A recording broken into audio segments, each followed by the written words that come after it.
One of the distinguishing things about it, rightly or wrongly, is I do think there's a difference in perceived value of craft versus art.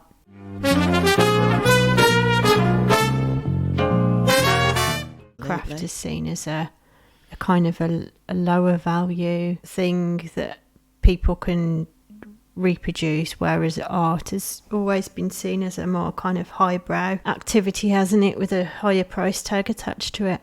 Exactly, that's what I was about to say, is the value is on the price tag. It does make a huge difference. Yeah. And sometimes you wonder, because there's a lot of value having an incredible skill, which crafters often have. Artists do need to have that as well. Do you not think? But it's almost like not necessarily. In terms of being able to hand make something, it could be that you're an artist. Think of somebody like Damien Hirst, who gets other people to produce his art now. He just comes up with the idea. So there's definitely artists out there, and he's like a multi-million artist. He's probably one of the richest living artists there's ever been. So he's very clever about how he does things. A very smart businessman, definitely. Yes. Yeah. Actually, I do think that it's another subject, but I do think that you need to not only be a good artist in order to be a successful artist. Yes, yeah. You need to be able have some business sense around business skills, how to market yourself, all of that kind of thing. There's loads that goes into it, isn't there? If you want to be well, or have representation from somebody who has those skills. Yeah, for sure. I was thinking more about the skill of understanding how the materials go together. I don't really know what you do in art school, but you do that in foundation, don't you? There's a lot of... Yeah, definitely. There's a lot of experimentation with different materials and different mediums. And I think you need to at least have experience as well as an artist of trying different materials to see what works for you in terms of how you want to express yourself, what's the best medium for you. So definitely takes experience and skills to do that. And because as an artist, part of it is going through that process of understanding what your material preference is, but also it is finding out what you want to paint, isn't it? What you want to do. And I would have said that crafters have to go through a similar thing. Having been through that crafting journey, I did try lots of different crafts. Although you do get a bit of the magpie syndrome where you collect lots of shiny objects. And I can relate to that. I think that happens in both arts and crafts, to be honest. I think it's tempting, isn't it, when you go into an art shop and you, what's this? Something new to play with. Yes, definitely. I was just going to ask you as well, Debs, in terms of your journey, you started off in crafts. What do you think that, what was there a particular tipping point that led you into thinking, actually, I'm more of an artist and I want to explore art? Yeah, I know what it is. Yeah. So we used to make lots of cards. It was a community that came together because they wanted to do craft but hadn't done any. Once I'd run out of money from the lottery grant, I started to teach them myself because I couldn't think of any other way of doing it. And I used to go to the library because we didn't have the internet in the same way. And I would look something up and then I would buy it and I'd have a go and then I'd teach them these different crafts. And we used to make money by putting together cards because I didn't want the MS Society to have to pay. So we used to make money by selling cards at events and things like that. And it was good. It really worked. People enjoyed it. They made the money. And I used to have these blank cards that I used to hand out and it was great. Then at some point, people said, we want to meet every week. And I was like, oh, what do I teach them on an every week basis? Yeah. And I had started to do some watercolour. So even though I couldn't do watercolour that well, I still decided that I would do just a term of showing them a little bit about watercolour. And I started to do these little watercolour cards instead of craft cards. And I was like, whoa, this is much faster than when I was doing the craft cards. So So I know that doesn't sound like a very good reason to have turned from craft to art.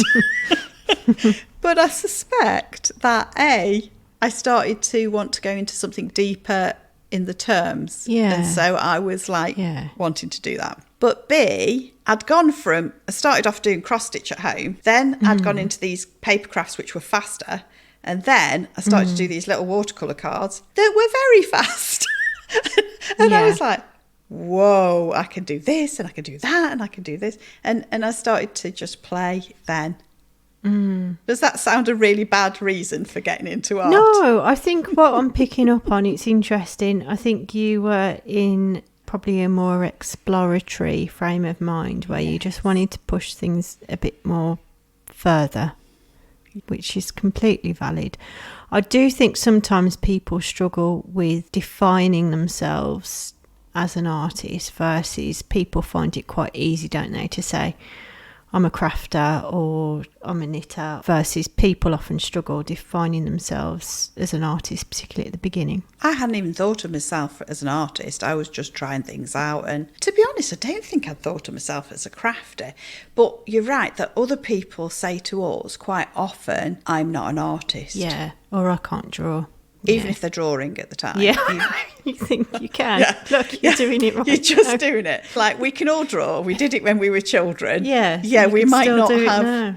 It's a little bit like learning to write. I do think there's certain things that are given way more perceived value. Yeah. No, perceived talent, the talent thing. The talent thing, you're either born with it or you're not, you know. Yeah, there naturally is. Yeah. I think that people who want to draw, if they repeatedly draw, they're going to get better. It doesn't mean that they may not be a loose drawer or they may be a more detailed drawer. That is to do with their preferences.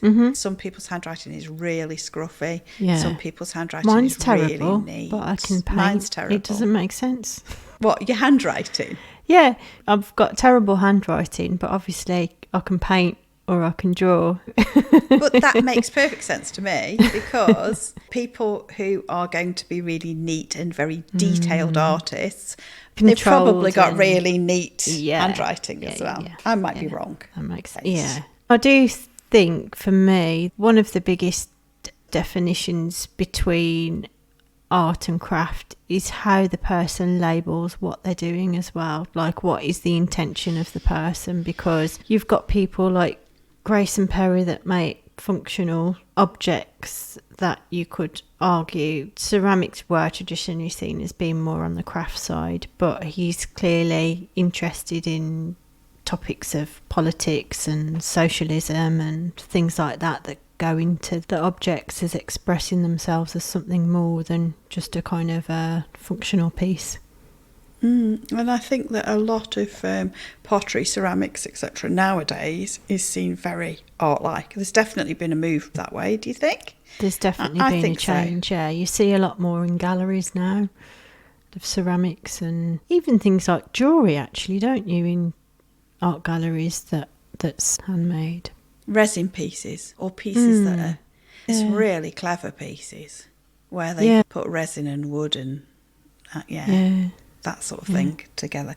Does it come back to the intention of the maker? If they are doing it because they want to express an opinion or an idea or an emotion, is that the difference? So Grace and Perry, who's got that political bent, does that mean that's what makes him an artist as opposed to it's creating craft? I think so. But I think there has to be an acknowledgement within the person who's making the item. That's what they're trying to do. They're trying to push new ideas and concepts and emotions, opinions on the piece of whatever it is that you're making. I think a craft person can have their own individual style on things, which is related, but it's not pushing that as far in terms of what you want to express conceptually. Like fashion can be seen as an expression, can't it? The way that you dress. Is fashion not an art form? It can. I suppose can if you be. look at at the catwalk pieces, the really high fashion conceptual stuff, it can be an art form. And then you've got your everyday stuff, which is, I suppose, a bit more like your crafty stuff. So, yeah. See, yeah, it gets...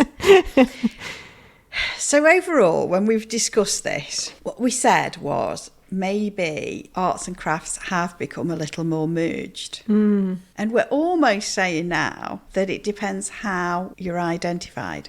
Not strictly so. If you've got a visual art form on a canvas, it's probably classed as art. Yeah, I think painting probably has stayed within the art form. I suppose painting, you could argue that something like painting by numbers would be a craft rather than art. That's quite specific. That is quite specific, yeah.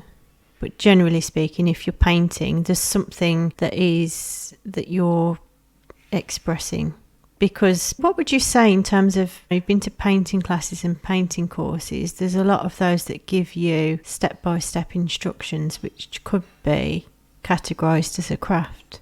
But like you say, I personally think yeah, because craft is step by step, repeatable, and so I've done step by step instruction to people, but they've come with the intention of learning how to paint, and what you're doing in that is sometimes I'll separate things out, even something like a grid method for drawing. What you're doing is you're removing some of the bits and allowing them to focus on one part. So I still think it's art, because I think that what people are doing then is they're learning about a technique which they need, and then on another occasion you learn about how to do something else using your intuition or doing some sketching or something like that, and then it comes together. So you do find that when people first start, they often feel like they can only copy. But I think that's almost part of the process, because you're just learning technique. Yeah, and you've got to start somewhere with it. You can't just start with a blank canvas, and that would be too much. Yeah, it's almost making it easier for people to get in there. Yeah, I think. an accessibility thing again. I think with craft, sometimes you'll have something where you're given a particular set of instructions, but then you could take it off in a direction that almost becomes an art form as well. And it depends on the craft of the artist as to where they take it. Yeah. I agree.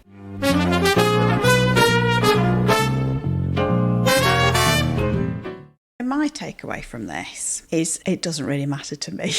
It doesn't matter to me whether you call yourself a crafter or an artist, because it's not where I come from. I come from a place of creativity. And so what this has made me realise, I think that possibly over time, with the extra materials and particularly mixed media, that it has made it more woolly, the definitions. And I definitely think you can be doing craft activities that are art, and you can also be doing art activities that are probably designed more towards not just hobby artists, but people who are just like going out for an evening and having a drink. Because of not only materials but accessibility, I think that it has made things more merged. However, the real positive of that is that arts and crafts are accessible to everybody. Yeah, definitely. I think perceived value is interesting, but maybe it just needs a little time to catch up. I'm not sure. Yeah, and that was really my takeaway, was thinking about the intention of the person. I don't think craft necessarily has a lower value, because you can be a super skilled craft person. But if you do want to embrace more creativity and more ideas into your craft, then I'd like to think nowadays it's becoming easier to call yourself an artist and embrace that more and feel like you can express yourself through your craft, which then for me switches it into the art category. And also, I think that we live in an amazing age where we haven't got the gateways of just the galleries and the high art.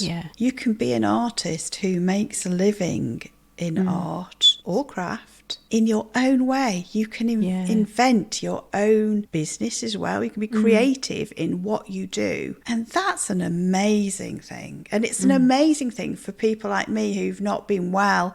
You can do in exactly what you want as well. It doesn't necessarily have to fit into that box of art or craft. It's a really exciting time to create your own business and do your own thing. So that's really exciting. It is. It's really good time to be an artist, be a crafter, or even just have a go. Yeah, definitely. Yeah. Okay. I've enjoyed this episode. It's been good. It's been really interesting. Okay. Bye for now. See you soon. Bye.